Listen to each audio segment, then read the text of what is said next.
suburban kind of thing. And it was interesting to me.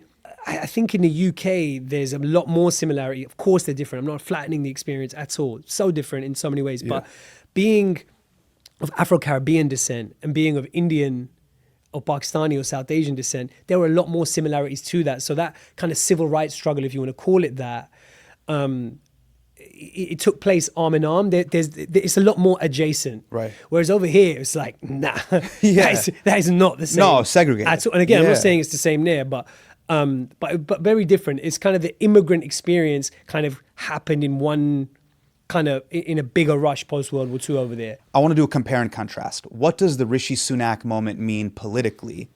The Sadiq Khan moment mean politically in the UK for the South Asian diaspora? And then what does the Zohran Mamdani moment mean for the South Asian diaspora in the US? How do these compare and contrast? How are they similar? How are they different? It's an interesting question. Look, I mean, I think that have there been brown politicians before in the UK that are prominent? There have. Yeah. But a mayor of London, a prime minister, that is of course significant.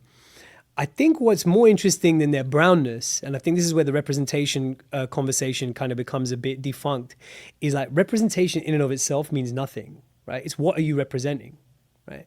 And I think what was so kind of groundbreaking and interesting and beautiful about Zohran's win is the kind of, he did not step into politics in a way that was deracinated, in a way that maybe Rishi Sunak did.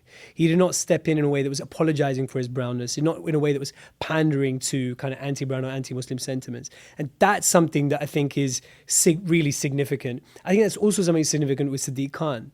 But yes, I mean, by comparison, like, I guess you're right. We've had a Muslim mayor now for a very long time in the UK, in London, which is our biggest city. I think what is also interesting to me is like how both of these guys are like facing so much kind of racism, backlash, criticism, and in particular, there's this really hilarious meme that's like big on YouTube and on Instagram, which is What's like, the meme? London's been taken over. Oh, yeah.